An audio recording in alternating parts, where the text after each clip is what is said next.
I almost guarantee you're making this retirement planning mistake.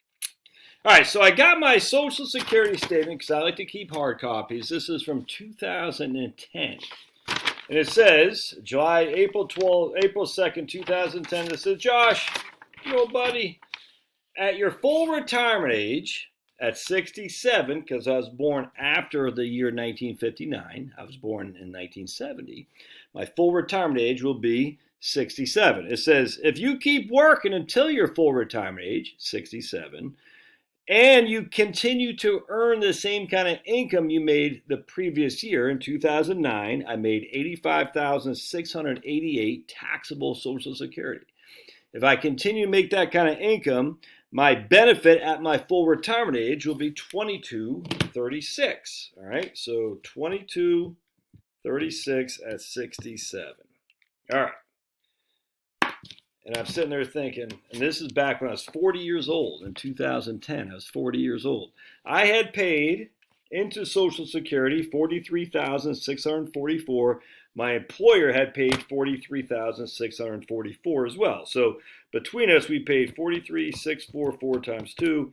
We paid $87,288 to get to a measly $22.36 by the time I'm 67. That's what you think. All right. And if you just look through my earnings history, the money I made in 2009 was the second highest income I ever made. The money I made in 2008 was my highest, and I never came anywhere above 70,000. Never. I had 68,000 and nowhere above 70,000. So basically, my whole career, I never made more than 50 except for 1, 2, 3, 4 years up until the last 10 to 15. All right, so I'm sitting there thinking, man, at $22,200 a month when I'm 67, that's 27 years from now. That sucks. And I started getting my calculator. I said, basically I'm putting in, roughly on my earnings, I'm making 88,000. Times that by 6.2. Let's say between my employer and me, 6.2 I pay, my employer pays 6.2. That's 12.4%. So 88,000 times 12.4%, that's $10,912 a year I'm putting into Social Security at my current earnings of $86,000 or 88,000, whatever I made, 85,000.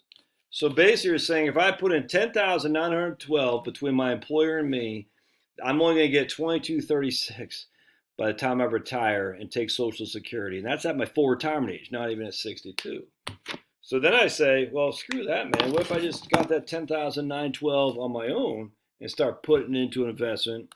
We'll just say making 7% a year for simplicity.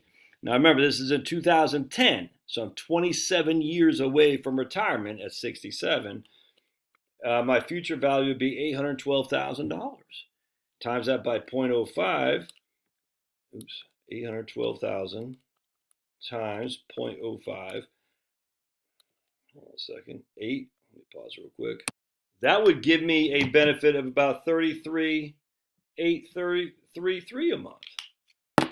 And I'm starting at zero. So if I wasn't investing into Social Security, my taxes, and instead of investing it myself with a bet would get 7% a year rate of return, my benefit would be $33,833 a month times 12.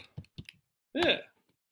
And that's starting from zero right now, just for 27 years. And that's what everybody makes. They say Social Security is a horrible system. But they're missing what they're missing, though, about Social Security. Now we're going to look at my last year's Social Security statement.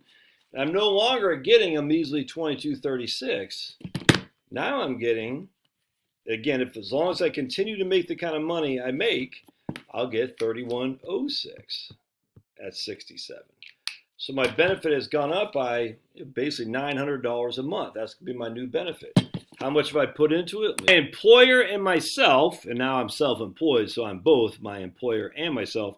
I put in $222,000 in Social Security, which is about $140,000 more over the last 12 years since 2010. So the last 12 years, I put in 140,000, 140 divided by 12. I've averaged about $11,666 a year between myself and my employer.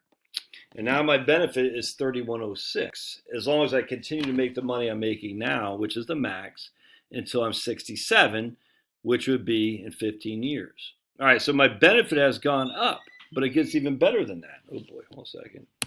So when I'm 67 years old, my benefit won't be 3106. It'll be indexed. And this is what I want to point out here. Indexing factors for Social Security. When we compute a person's benefit, we use a National Average Wage Indexing Series, AWI, to index that person's earnings. It ensures that a worker's future benefits reflect the general rise in the standard of living that occurred during his or her lifetime.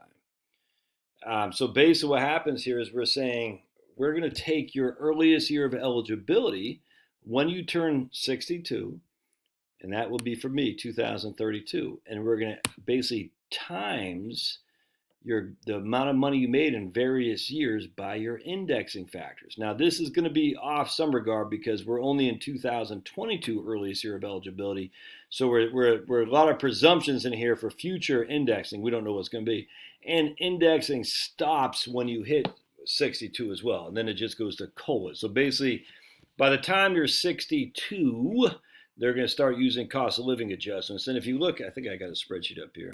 And here's a brief spreadsheet I did. If you're looking at AWI, the average wage indexes versus COLAs, historically the AWI has been about 4.37% a year is the average increase year over year for AWI. And I think COLA is a little bit less than that, 3.68. So about 50 basis points or so higher for average wage index. So your AWI until you're 62 has, at least historically, has given you more of a boost than the COLAs. Either way, not only are you increasing your benefits by continuing to work, but you're indexing them to increase with standard of living increases as well. And then again, once you hit 62, it'll be done for COLA. So let's just, for simplicity, my benefit now won't be 3106. My benefit, assuming I work no more, and there's a lot going on in this. I can't, no. I don't want to assume I work no more. I've done videos on that before. What happens if I stop working at 55? I'm just going to assume I continue to work at my full pay, like the Social Security statement says, till I'm 67. I'm just going to give myself a rough 3% increase in benefits, though. That's it, 3% a year. So we're going to say 3106 is my present value. I got another 15 years before I'm 67, and I'm not making any payments, and we're going to give myself 3% a year. My benefit at that point will be $48.39. $48.39. So you see how it's changed. It's gone from, what was it before, 2236 to 3106 to 4839. And so if you're using your Social Security statement to basically say my retirement, I need to plan for Social Security in 10, 15, 20 years to pay me 2236, you're missing out. You're going to force yourself to save more because that's not what Social Security will pay you. They increase your benefit to compensate for the increasing standard of livings and cost of living. On top of if you would make more money and add to all that stuff. But even if you don't, just the fact that alone, even if I was only getting 2236 and I made that same amount of money each and every year without increasing my income, because there's only so much you can increase it to anyway. And 88,000, 85,000 was pretty much on the high end back then. My benefit's significantly higher just because of, again, a rough 3% indexing factor. You see what I'm saying? So, I mean, even back then, just using a 3% indexing factor would give me a $4,000 a month benefit relative to what a lot of people do with Social Security. They say, I'm only getting $22.36 in 27 years.